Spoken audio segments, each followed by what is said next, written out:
Alright, what's going on, guys? Today we're going to do a comparison video for cards that just came out today. It's the Flash Pack with a Brandon Roy, Kevin Durant, Boris Dio, Brian Scalabrine, and a glitched John Stockton. We're just briefly going to go over cards that are already in the game that you can get probably cheaper that'll do roughly what all these new cards will do. These new cards are pretty good. So as you can see, we have Brandon Roy starting out, and the card I would closest compare him to that's already in the game is this Amethyst Ryder. Now, you have to win 100 games of Triple Threat offline to get Ryder. He's an inch shorter, same weight. As you can see, Brandon Roy is nicknamed T-Mac, so kind of gives you an indication of where he's at. Brandon Roy going to be a little bit better shooter, obviously. The stats are actually pretty comparable. Brandon Roy has a little bit better driving layup. Ryder actually has a higher three-point rating. Free throws the same. Driving dunk, Ryder's is a little bit better. Ball handle, Brandon Roy has one better, but if you're trying to hit that 86 threshold, just put a shoe on Ryder. And defensively is kind of where it really goes in the favor of Brandon Roy. And then Brandon Roy is also a little bit faster. Overall, these cards are not that different. Brandon Roy, 4 higher lateral quickness. These cards are very, very similar. Badge-wise, obviously, Brandon Roy has a couple Hall of Fames that give him a bit of an edge. For what you're going to have to pay for this Brandon Roy, honestly, especially if you're grinding out and you're trying to get Triple Threat offline rewards all done anyway, I'd just say just go for this Ryder. Brandon Roy does have quick first step, which Ryder does not. Okay, so I did just confirm. You actually can't put the quick first step badge on Ryder, so that is going to be an advantage that Brandon Roy has. But again, for the price tag and for how they're going to perform in the game, I'd really just say get Ryder. And then another alternative is the Ruby Reggie Williams from the Ruby tokens. As you can see, he's 6'7". Not going to be quite as good a three-point shooter, not that far off. Comparable driving dunk, comparable ball handle. Reggie Williams is actually better on defense. The only problem is that he is a decent amount slower. And then again, badge-wise, Brandon Roy has the advantage. For John Stockton, I think the closest comparison is honestly just going to be Tiny Archibald because they're both 6'1" point guards. John Stockton's going to be a better shooter. I mean, the John Stockton card is going to be, as far as pure point guards go, he's going to be the best version of what you can get for that in the game right now. For some reason, they gave John Stockton a 90 driving dunk. With 100, okay. I'm hoping that the database is wrong on that, because if this is the case, then I mean, it's over and he's the best point guard in the game.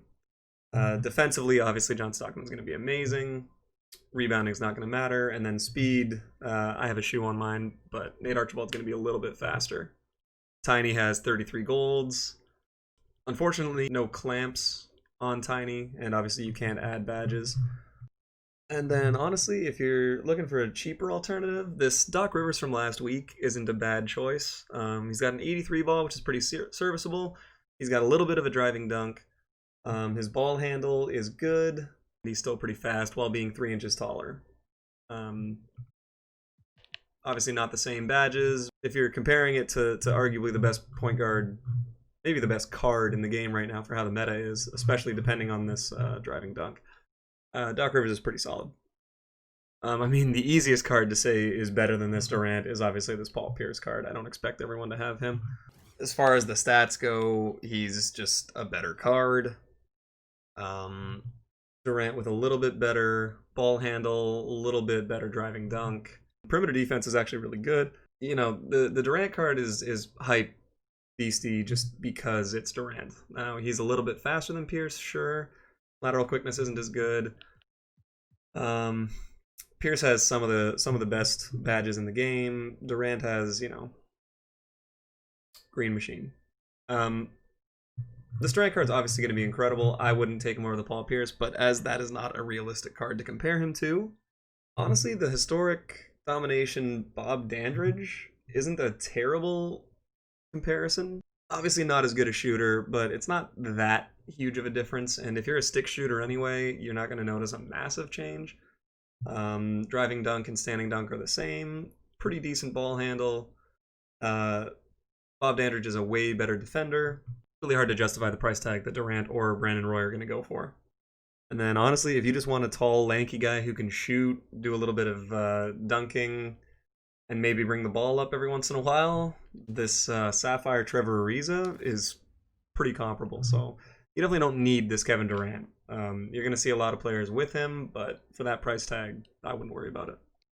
All right, now I'm not going to lie. This Boris Dio is getting onto my team. He's going to be my new starting power forward. I'm very glad I didn't lock in for the Draymond Green because I think that Boris Dio is going to do all those things except maybe even a little bit better. I would compare him closest to the Scottie Pippen probably, just in terms of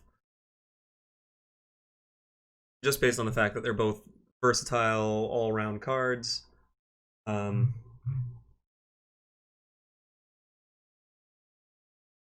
Boris Dio is actually faster than Scottie Pippen, which is my biggest gripe with this Pippen card. I don't know why they made him so slow when he was a freak athlete. And he's just going to be a power forward that you can run your offense through. 6'8", 7-foot wingspan. Pippen has the edge on wingspan, but basically, depending on his release, I just think Boris Dio is going to be a better version of this Scottie. And then, obviously, if you can't get to Scottie, I would say this Andre Iguodala is a pretty good comparison. He's way better defensively than Boris Dio, but it's another card that you can run as your power forward, who you can run your offense through. Not quite as good a three-point shot, better dunking, a little bit better ball handle, and definitely a little bit better speed. This Iguodala is a pretty good comparison. Really, really good badges on this card, and I would say maybe give him a shot if you can't afford Boris Dio. The closest comparison that I can think of for Brian Scalabrine is this Ruby Token Reward Danielle Marshall. Obviously, it's Scalabrine, so he's going to be the best player in the game regardless. Their stats are pretty similar. They gave Scal a little bit better standing and driving dunk, a little bit better three ball, not a substantial amount. Athleticism isn't insane. Neither card is going to be someone that you want to bring the ball up with. Danielle's a little bit better rebounder. Danielle's terrible on defense, but both these cards are going to be pretty bad defensively. And then Scal comes with bronze clamps, which is amazing. And yeah, it's they're going to be pretty average cards. All right, so a super quick one today, but only 5 cards came out. So we'll just have to try and snipe some of them, see what we can get.